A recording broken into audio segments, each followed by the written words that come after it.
Palavra de especialista. Oferecimento Yuri Veículos. O seu próximo carro está aqui. Bom dia, Alex Santos e João Fernandes, e todos os ouvintes do programa Interação 98. Nós vamos falar então hoje sobre um tema bem interessante e importante que a gente fique bem informado, que são os raios, a incidência de raios no nosso país, e particularmente no nosso estado também.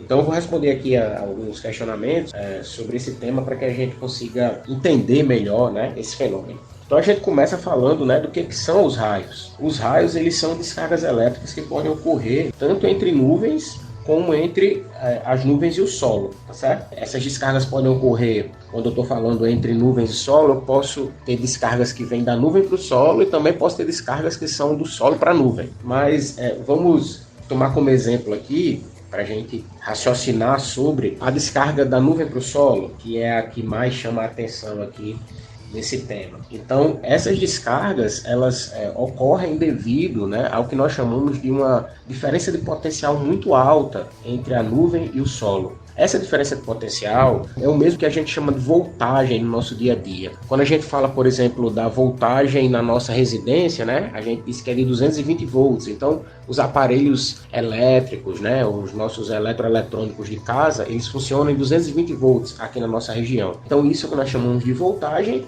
E essa voltagem, ela aparece quando a gente compara a nuvem com o solo, com a superfície da Terra, tá certo? E aí a gente chama isso também de diferença de potencial. Então, quando essa diferença de potencial é muito alta, da ordem de milhares de volts, às vezes milhões de volts, os raios podem ocorrer. No caso, a gente tem que levar em consideração o ar, que é o que está entre a nuvem e o solo. O ar, ele não é um bom condutor elétrico, tá certo? O ar, ele funciona como isolante elétrico. Isso é importante porque se ele não fosse um bom isolante elétrico, a gente estaria tomando choque sempre que chegasse perto de uma tomada, por exemplo. Mas o ar é um bom isolante térmico. Porém, quando essa diferença de potencial é muito alta, como eu disse, da ordem de milhares, milhões de volts, o ar não consegue segurar essa descarga elétrica. Então a descarga ocorre porque mesmo o ar sendo um isolante elétrico, a diferença de potencial entre uma nuvem e o solo, no caso de se formar essa tempestade, pode chegar a milhares de volts. Então, de uma forma resumida,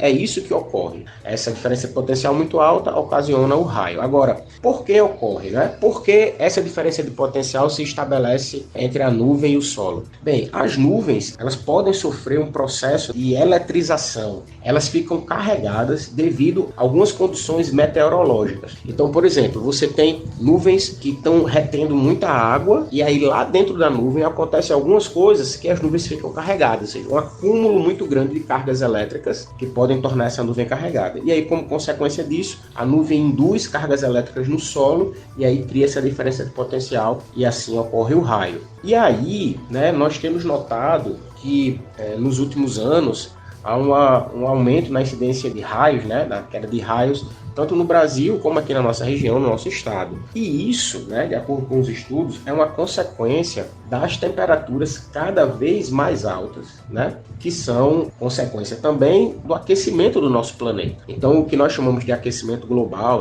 o aquecimento do planeta como um todo, está ocasionando uma maior queda de raios. Tem toda uma explicação desse processo aí, para que se formem nuvens mais carregadas, com essas temperaturas mais altas, uma evaporação maior das águas, dos rios, dos mares, dos açudes no interior, e mais nuvens carregadas vão proporcionar mais raios. E aí, assim, normalmente, nas épocas mais quentes, a gente tem uma incidência de raios justamente por causa dessa evaporação maior de água e uma maior retenção da água, na atmosfera, tá certo? Bem, passando então para a questão dos riscos, quais os riscos que a gente corre com a queda de raios? Quando alguém é atingido por um raio, você está sendo percorrido por uma corrente elétrica. E aí essa corrente elétrica, ela pode ser de centenas, milhares de amperes. Então, é uma corrente elétrica que, apesar de ser muito curta, que é só naquele momento que a pessoa é atingida, ela tem uma intensidade muito alta. E isso pode ocasionar queimaduras muito graves. A pessoa pode ser queimada por completo,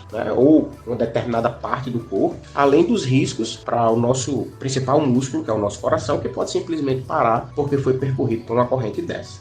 E a gente sabe que no interior é comum as pessoas saírem para tomar banho de chuva, A chuva chuva é uma dádiva para o interior, né? Mas existe algum risco nessa prática? Bem, quando essa chuva ela faz parte de uma tempestade com raios, existe risco. O risco é o seguinte: os raios geralmente caem em lugares mais altos, né? Numa serra, numa árvore muito alta, ou então numa construção que tem uma certa altura, feita pelo homem, uma torre, um prédio. E isso é consequência de um fenômeno que a gente chama na física de o poder das pontas. Falando de uma forma mais simples, é como se as cargas elétricas gostassem das pontas. Então pense, por exemplo, numa torre no meio de um descampado. Essa torre é uma ponta numa região que é toda plana. Então, se tiver uma tempestade de raios ali, a probabilidade do raio cair na torre é muito maior do que cair em outro ponto desse descampado. Então, quando uma pessoa está numa região onde ela é uma ponta, ou seja, você está num descampado e você é uma ponta, a probabilidade do raio cair em você é maior. E aí, às vezes, o que é que acontece? As pessoas, quando veem as tempestades de raios, raios caindo, correm para debaixo de uma árvore. Mas a árvore é uma ponta. Então, assim, quando ocorrer uma tempestade de raios, o ideal é você se abrigar numa construção. Você ir para dentro de um prédio, porque você estando na parte interna desse prédio, o raio não vai atingir você. O raio vai cair, né? Em qualquer ponta, pode cair no próprio prédio, mas não vai cair direto em você. E principalmente, né, os prédios mais altos têm a proteção, né, os para-raios, e você vai estar protegido se estiver dentro de um prédio. Então, essas são as orientações, né? Para você se manter seguro, corra para dentro de um prédio.